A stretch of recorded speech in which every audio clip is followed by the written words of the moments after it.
April 9, 1940. Trondheim Fjord, Norway. Lieutenant Commander Eugene Esmond pressed his face against the icy wind blasting through the open cockpit of his ferry Swordfish biplane. Below him, in the narrow Norwegian fjord, 12 German supply ships steamed toward Trondheim harbor, their decks loaded with ammunition, fuel, and equipment for the Wehrmacht forces occupying Norway. His observer, Lieutenant Peter Jackson, tapped Esmond on the shoulder and shouted over the engine noise. "Sir, the Luftwaffe pilots at our briefing called the Swordfish a flying museum piece. They said we'd be lucky to survive one attack run, much less sink anything." Esmond didn't turn around, his eyes fixed on the German convoy below. "The Luftwaffe flies Messerschmitts that can barely land on a carrier deck. We fly an aircraft that can put a torpedo exactly where it needs to go at 90 miles per hour in weather that grounds every other aircraft in the fleet. Let's show them what this museum piece can do." What those skeptical German pilots didn't know was that they were witnessing the beginning of the most devastating 48-hour period of anti-shipping strikes by a single pilot in naval aviation history. Over the next 2 days, Eugene Esmond would prove that obsolete technology, flown with exceptional skill and suicidal courage, could accomplish what modern aircraft could not. He would sink 12 German vessels using an aircraft design that predated Hitler's rise to power. This is the story of how a fabric-covered biplane that cruised at barely 100 miles per hour, designed in 1933 and considered hopelessly outdated by 1940, became the most lethal ship killer in the European theater. The Germans called the Swordfish der Stoffbeutel, the cloth bag, a term of contempt that would transform into one of grudging respect after encountering pilots like Eugene Esmond. The ferry Swordfish represented everything that modern aviation had supposedly left behind. A biplane configuration when monoplanes dominated the skies. A fixed landing gear when retractable gear was standard, fabric covering when stressed metal skin was the norm, open cockpits when enclosed canopies provided protection. A maximum speed of 138 miles per hour when fighters exceeded 300 miles per hour. British naval aviation experts in 1939 openly questioned whether the Swordfish should be withdrawn from service. Air Chief Marshal Hugh Dowding called it an anachronism that has no place in modern warfare. The Admiralty considered replacing it with the ferry Albacore, a more modern design with enclosed cockpit and slightly better performance. German intelligence dismissed the Swordfish as no threat to modern warships equipped with anti-aircraft weapons. They were all catastrophically wrong. The Swordfish would sink more enemy shipping tonnage than any other Allied aircraft. It would serve from the first day of the war to the last. It would outlast its supposed replacement, the Albacore, remaining in production and frontline service longer than aircraft designed to make it obsolete. And pilots like Eugene Esmond would prove that in naval aviation, survivability and effectiveness mattered more than raw performance specifications. Eugene Esmond had joined the Royal Navy in 1928 at age 17. His early career was unremarkable, steady progression through the ranks, competent performance, no particular distinction. He qualified as a pilot in 1931, flying a variety of aircraft from carrier decks. When he transitioned to the Swordfish in 1937, something clicked. The aircraft's unique handling characteristics, its forgiving nature, its ability to operate in conditions that grounded other planes, these qualities suited Esmond's methodical approach to naval aviation. By April 1940, Esmond commanded 825 Naval Air Squadron operating from HMS Furious. The squadron's mission was anti-shipping strikes along the Norwegian coast, supporting the British campaign to deny Germany's northern flank. It was dangerous work. The Norwegian fjords provided natural protection for German shipping. Shore-based anti-aircraft guns could engage attacking aircraft. Luftwaffe fighters from captured Norwegian airfields could intercept torpedo bombers. The odds favored the defenders. The Swordfish, however, possessed one critical advantage that no amount of modern performance could replicate. It could operate in weather conditions that grounded every other aircraft. The biplane configuration, with its massive wing area relative to weight, provided incredible low-speed handling, the fabric covering flexed with gusts, absorbing turbulence that would break metal-skinned aircraft. The open cockpit gave pilots unobstructed visibility. The fixed landing gear provided stability during low-altitude attacks. These characteristics meant the Swordfish could attack during storms, fog, high winds, conditions where German ships felt safe from air attack because modern aircraft couldn't operate. Esmond understood this advantage better than almost any other pilot. He had flown the Swordfish in North Atlantic gales, Mediterranean storms, Arctic blizzards. He knew the aircraft's capabilities intimately. April 9, 1940 began with weather that made flying seem suicidal. 40-knot winds, freezing rain, cloud ceiling at 200 feet, visibility less than 1 mile. Every aircraft on HMS Furious was grounded, except the Swordfish. Reconnaissance reported a German convoy approaching Trondheim with critical supplies. Esmond volunteered to attack despite the conditions. His commanding officer, Captain James Douglas, was reluctant. "Eugene, no one would blame you for waiting for better weather. The conditions are impossible." Esmond's response became legendary in 825 Squadron. "Sir, the Germans think the conditions are impossible too." "That's exactly when we should attack. They won't expect us. Their anti-aircraft crews will be below decks. Their fighter cover will be grounded. The Swordfish can fly in this weather. Let me prove it." Douglas approved the mission. 6 Swordfish launched from Furious at 1300 hours. The conditions were indeed impossible for normal aircraft. Icing immediately began forming on wings and control surfaces. Visibility dropped to near zero in rain squalls. Wind gusts buffeted the biplanes violently. Of the 6 aircraft that launched, 4 turned back within 20 minutes, their pilots unable to maintain control in the conditions. Esmond and his wingman, Sub-Lieutenant David Godfrey Jones, pressed on. Their Swordfish, christened Old Faithful and Persistence, respectively, fought through conditions that would have killed pilots in faster, more modern aircraft. The fabric wings flexed and absorbed the worst gusts. The slow speed meant ice buildup was manageable. The open cockpits provided visibility that enclosed canopies would have lost to ice and condensation. They found the convoy exactly where reconnaissance had reported it, steaming confidently through Trondheim Fjord without air cover, their anti-aircraft crews indeed below decks sheltering from the storm. The Germans never imagined any aircraft would attack in such conditions. Esmond's observer, Lieutenant Jackson, prepared the 18-inch Mark 12 torpedo, 1,870 pounds of high explosive, designed to detonate below a ship's waterline. Torpedo attack doctrine called for approach at 50 feet altitude, 90 miles per hour speed, range of 1,000 yards to target. Esmond modified the approach for the terrible conditions. He came in at 20 feet, barely above the wave tops, using the fjord walls to mask his approach. He slowed to 85 miles per hour to maintain control in the turbulence. He closed to 600 yards before releasing, accepting the increased risk to ensure accuracy. The Swordfish shuddered as the torpedo dropped away. Esmond pulled up sharply, clearing the masts of the German freighter by perhaps 30 feet. Jackson counted. 15 seconds, 20, 25. The explosion erupted amidships, a geyser of water and metal fragments rising higher than the ship's superstructure. The freighter, a 6,000-ton vessel loaded with ammunition for German artillery, detonated in a secondary explosion that broke the ship in half. It sank in less than 3 minutes. Esmond circled once, confirming the kill, then set course for a second target.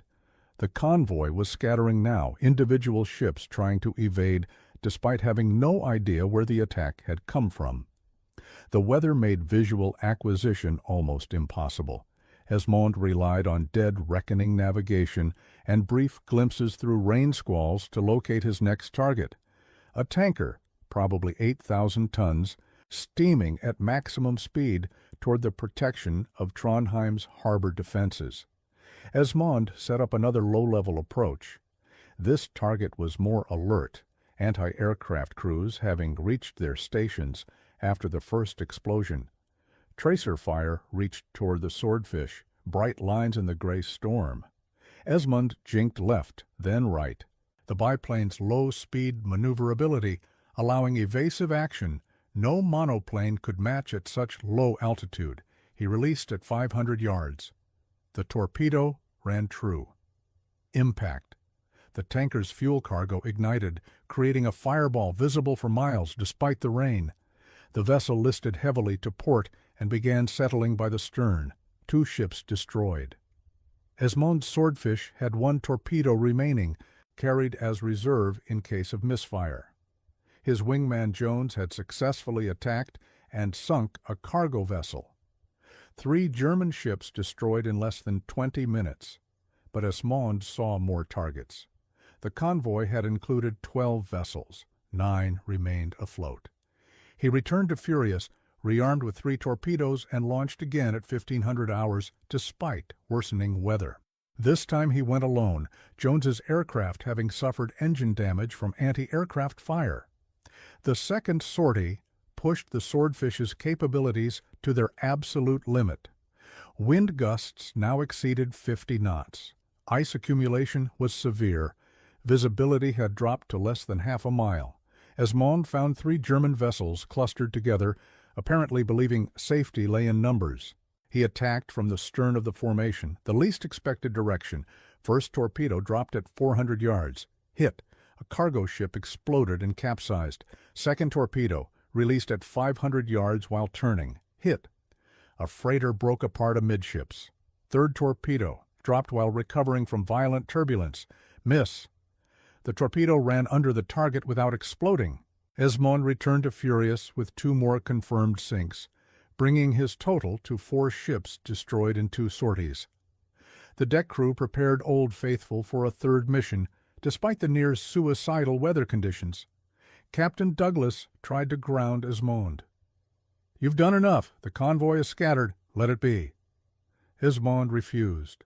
"Sir, 8 German ships are still afloat, carrying supplies to enemy forces. While I can fly and the Swordfish has torpedoes, I'm attacking." The third sortie launched at 1700 hours. Daylight was fading. The storm was intensifying. Esmond hunted the scattered German vessels through the failing light and driving rain. His skill at navigation and target acquisition had reached almost supernatural levels. He found a German destroyer escorting 2 cargo ships, attempting to reach Trondheim under naval protection. Attacking a destroyer in a Swordfish required exceptional courage. The warship's anti-aircraft armament was formidable, and its crew was trained to engage aerial threats. Esmond approached from the destroyer's blind spot, using the cargo ships as cover until the last moment. He released at 300 yards point-blank range that allowed no margin for error. The torpedo struck the destroyer below the bridge. The warship exploded with devastating force, its magazines detonating. It sank in less than 60 seconds. The 2 cargo ships tried to flee. Esmond pursued, attacking each in turn. Both torpedoes found their marks. Both ships sank before nightfall. 7 ships destroyed in one day. Esmond returned to Furious after dark, landing on the carrier's pitching deck in conditions that would have been challenging in daylight with perfect weather. The deck crew counted 23 bullet holes in Old Faithful's fabric covering. The engine showed signs of ice damage, but the aircraft had survived, and Esmond had proven the Swordfish's deadly effectiveness. Before we continue with the second day of this incredible story, if you're enjoying learning about these forgotten heroes and the outdated aircraft that changed naval warfare, make sure to hit that subscribe button and turn on notifications. We have many more stories about the pilots and planes that proved technology alone doesn't win wars. Skill and courage do. April 10, 1940 brought slightly better weather. Visibility improved to 2 miles. Winds dropped to 35 knots. Cloud ceiling lifted to 500 feet. These were still challenging conditions for most aircraft, but for the Swordfish, they were almost ideal. German Naval Command, reeling from the previous day's losses, ordered all remaining shipping in the Trondheim area to remain in harbor under anti-aircraft protection. But intelligence reported a high-priority convoy approaching from the south, carrying vital equipment for German forces. 4 cargo ships escorted by 2 destroyers, steaming at maximum speed to reach Trondheim before British aircraft could intercept. The convoy commander, Kapitein zur See Wilhelm Mohr, believed his destroyer's anti-aircraft firepower would protect the convoy. He had read reports of the previous day's attacks but attributed them to luck rather than skill. Biplanes, he reasoned, were no match for modern warships. Esmond launched at 0800 hours with a full squadron, 8 Swordfish carrying 24 torpedoes between them. The plan was coordinated attack, overwhelming the destroyer's anti-aircraft defenses through sheer numbers. Esmond would lead the first section of 4 aircraft against the destroyers. The second section would attack the cargo ships once the destroyers were neutralized or distracted. They found the German convoy at 0915 hours, steaming in tight formation north of Trondheim. Mohr's destroyers immediately opened fire, their anti-aircraft guns creating a wall of flak between the attackers and their targets. The second destroyer joined in, tracers creating geometric patterns across the sky. The combined firepower was impressive, but the Swordfish's low speed turned a disadvantage into an advantage.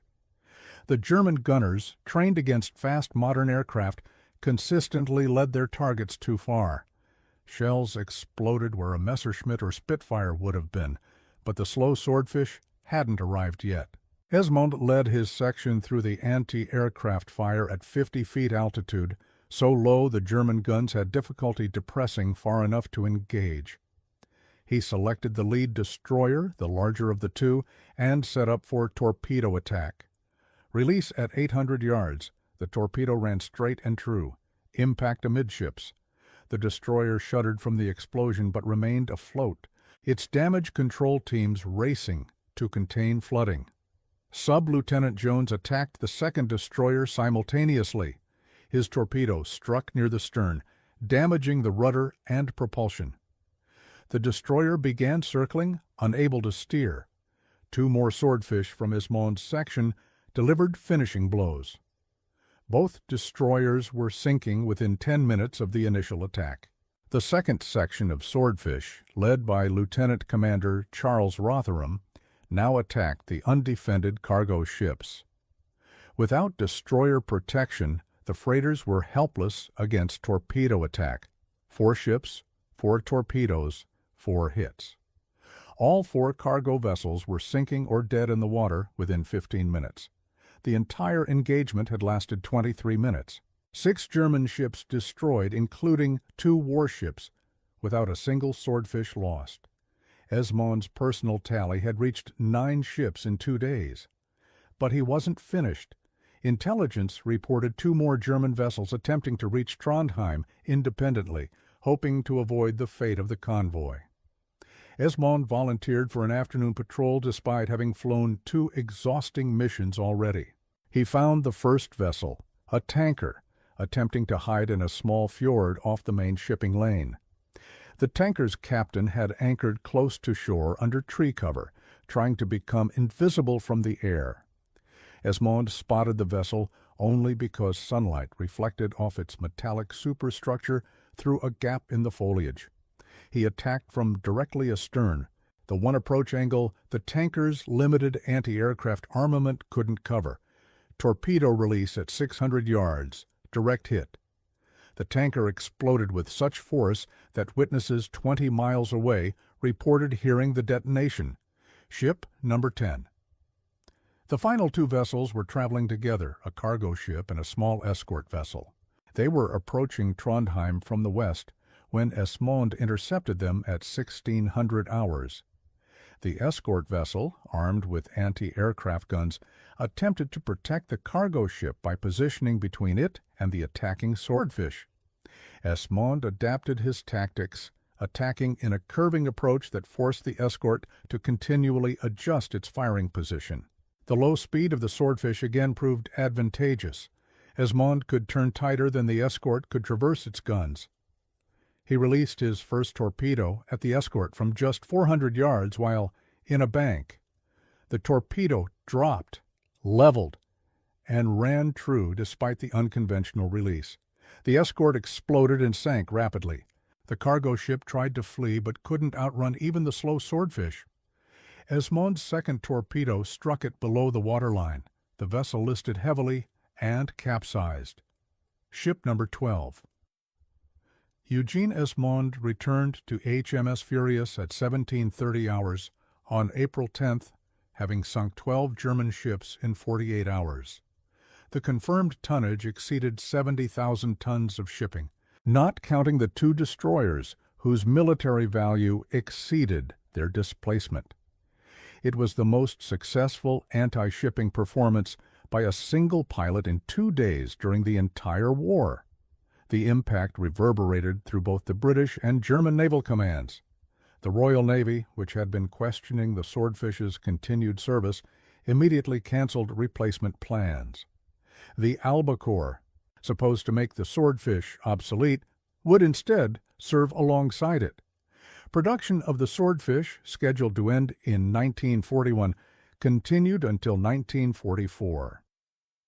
Total production reached 2,396 aircraft, far exceeding original plans. German naval operations in Norwegian waters changed fundamentally. Convoy sizes increased to allow for more concentrated anti-aircraft defenses. Destroyer escorts became mandatory. Ships no longer sailed in weather that might allow Swordfish attacks. These defensive measures tied down German naval resources and reduced the efficiency of supply operations.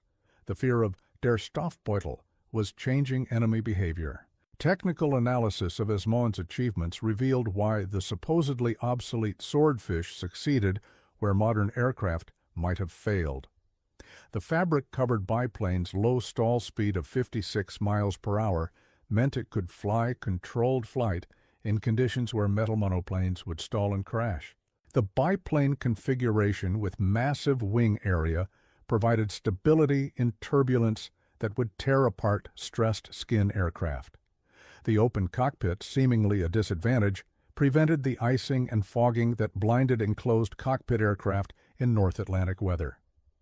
Most critically, the Swordfish's low cruising speed of 90 miles per hour meant it could loiter over target areas, hunting for ships in ways fast aircraft could not.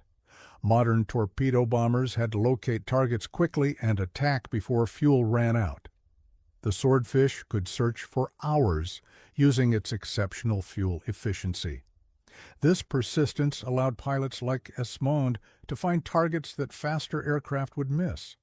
The torpedo itself deserves recognition.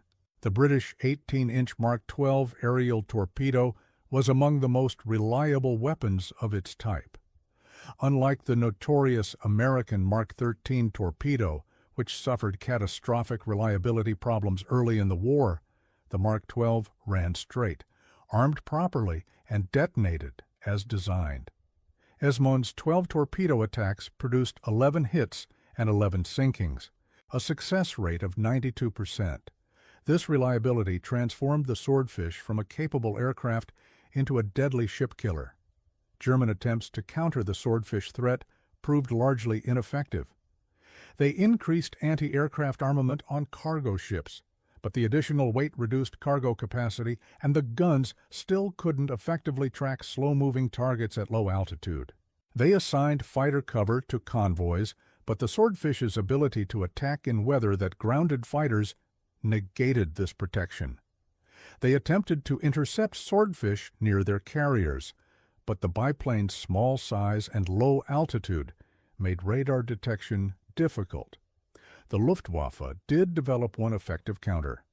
The Messerschmitt Bf 110 heavy fighter with its relatively low speed and good low-altitude performance, could engage swordfish effectively if it could find them. Several swordfish fell to Bf 110 attacks during 1941 and 42. But the Luftwaffe couldn't maintain constant fighter patrols over all Norwegian waters, so the Swordfish continued operating with acceptable losses. Eugene Esmond's career continued with distinction after his Norwegian success. He participated in the hunt for the Bismarck in May 1941, though his squadron didn't achieve hits on the German battleship.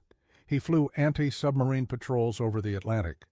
He trained new Swordfish pilots, passing on the tactics and techniques that had made him so effective. By 1942, he commanded 825 Squadron with the rank of lieutenant commander. His final mission came on February 12, 1942, during the Channel Dash. German battleships Scharnhorst and Gneisenau, along with heavy cruiser Prinz Eugen, attempted to break through the English Channel from Brest to German ports. Esmond led 6 Swordfish from 825 Squadron in a desperate attack against the heavily defended German squadron. The conditions were impossible: daylight, clear weather, multiple German fighters, and massive anti-aircraft fire from the battleships. Everything that had favored Esmond in Norway worked against him in the Channel. He attacked anyway, knowing the mission was nearly suicidal because duty demanded it. All 6 Swordfish were shot down. Esmond was killed, his aircraft torn apart by anti-aircraft fire before he could release his torpedo. Only 5 of the 18 crewmen survived. Eugene Esmond received the Victoria Cross posthumously for the Channel Dash attack. The citation praised his courage and determination in the face of overwhelming odds. But those who knew him best recognized that the Channel Dash, though it earned the Victoria Cross, was not his greatest achievement. That honor belonged to those 48 hours in April 1940 when he proved that an obsolete biplane flown with exceptional skill could defeat modern warships. The Swordfish continued serving throughout the war. It sank more U-boats than any other Allied aircraft. It attacked and damaged the Italian fleet at Taranto in November 1940, demonstrating that carrier-based torpedo bombers could destroy battleships in harbor. This attack was studied intensely by Japanese naval aviators planning their own carrier strike on Pearl Harbor. The Swordfish's success at Taranto directly influenced Japanese tactics that would bring America into the war. Production statistics reveal the Swordfish's unexpected longevity. First flight, April 17, 1934. First operational squadron, July 1936. Last operational squadron, May 21, 1945. 9 years of frontline service for an aircraft considered obsolete before the war even began. Total production, 2,396 aircraft. Total U-boats sunk, 21 confirmed. Total ships sunk or damaged. Estimates exceed 300 vessels.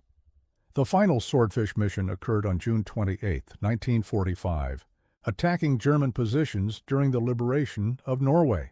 The aircraft that had begun the war as an anachronism ended it as a beloved veteran, having outlasted its supposed replacement and proven its worth beyond any doubt. Before we conclude this remarkable story, if you haven't already, please hit that subscribe button and ring the notification bell. Understanding these stories of courage, innovation, and the unexpected effectiveness of outdated technology helps us appreciate that wars aren't won by specifications alone, but by the people who fight them. There are many more incredible stories to explore on this channel. Modern analysis of the Swordfish's success focuses on several key factors. First, reliability. The aircraft's simple construction meant it rarely suffered mechanical failure. Maintenance crews could repair battle damage with fabric, wire, and basic tools. Parts were interchangeable and readily available. This reliability meant more missions flown and more opportunities to engage the enemy. Second, versatility.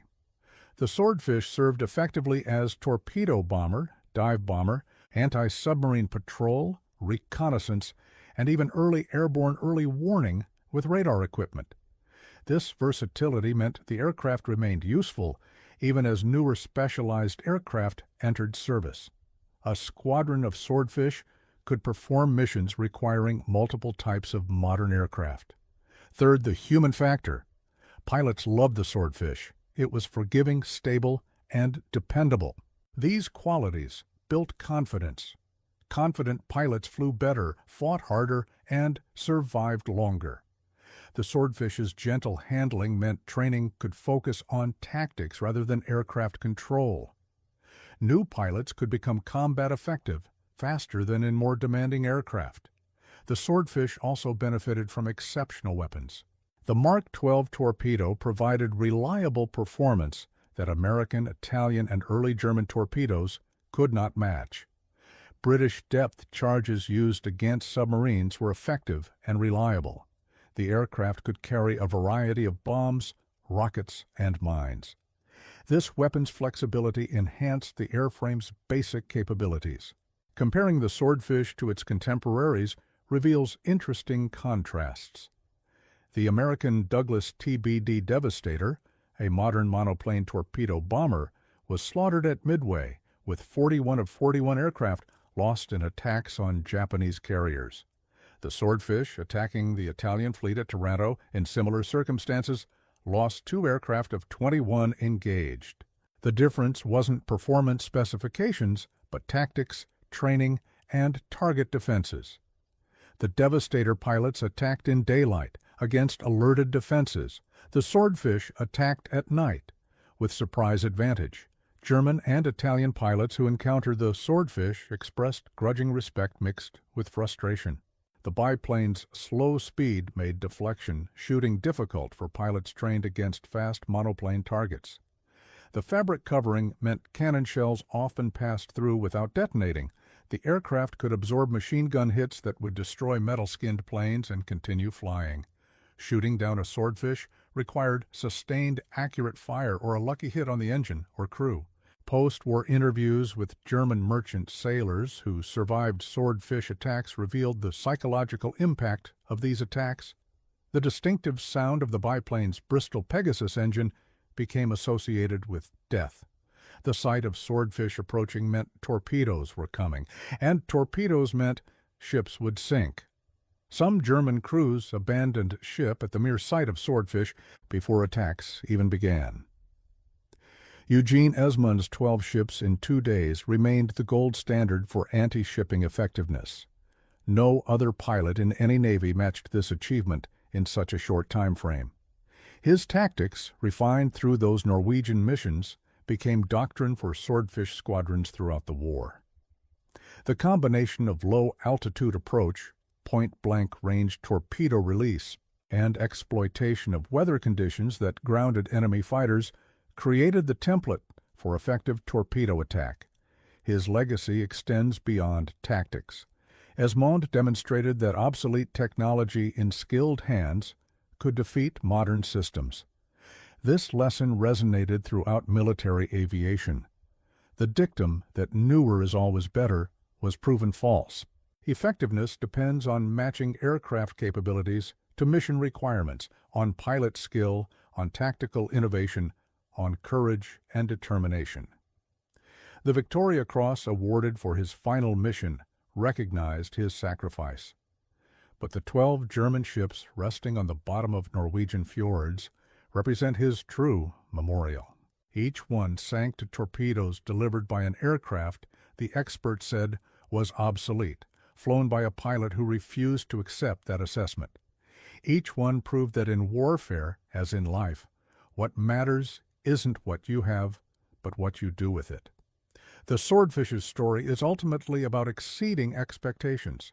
Expected to be withdrawn from service in 1940, it served until 1945. Expected to be replaced by the Albacore, it outlasted its replacement. Expected to be helpless against modern defenses, it became the most successful anti-shipping aircraft of the European War. Expected to be a liability, it became a legend. Today, 2 airworthy Swordfish remain, maintained by the Royal Navy Historic Flight. They appear at air shows, their fabric-covered wings and fixed landing gear seeming quaint compared to modern jet aircraft. But those who understand naval aviation history see something more. They see the aircraft that proved courage and skill matter more than speed and modernity. They see the biplane that sank battleships, destroyed U-boats, and killed hundreds of cargo ships. They see Esmond's aircraft, the outdated museum piece that changed naval warfare. The final word belongs to a German merchant sailor interviewed in 1953, who survived 2 Swordfish attacks during the Norwegian campaign. We called it der Stoffbeutel, the cloth bag, and we laughed at its slow speed and old-fashioned appearance. But when we saw those biplanes approaching through the storm, when we heard the sound of their engines over the wind, we stopped laughing. We knew death was coming. Modern fighters we could evade, fast torpedo bombers we could shoot down. But the Swordfish, flying low and slow through weather that grounded everything else, delivered their torpedoes with precision we could not defend against. We learned to fear that outdated biplane more than any modern aircraft. Der Stoffbeutel earned our respect through the blood of our comrades and the ships that rest in Norwegian waters. They mocked his outdated biplane. They laughed at its slow speed, its fabric covering, its open cockpit. They called it obsolete, anachronistic, a relic of a bygone age. Then Eugene Esmond climbed into the cockpit, started the engine, and flew into impossible weather to sink 12 German ships in 2 days. The mockery died with those ships. The laughter ended when the torpedoes struck home. The outdated biplane proved that in the hands of a skilled pilot, old technology with proven reliability beats modern systems with questionable effectiveness every time. The ferry Swordfish served with distinction for 9 years of frontline combat. It sank more ships, destroyed more submarines, and flew more missions than aircraft designed to replace it. It proved that specifications don't win wars, people do. That slow and steady beats fast and fragile. That simple and reliable defeats complex and temperamental. That courage and skill transform any weapon into something deadly. Eugene Esmond took an aircraft everyone said was obsolete and proved them catastrophically wrong. 12 ships in 2 days, 1 pilot, 1 biplane, 1 undeniable truth: never underestimate the outdated when it's flown by the determined.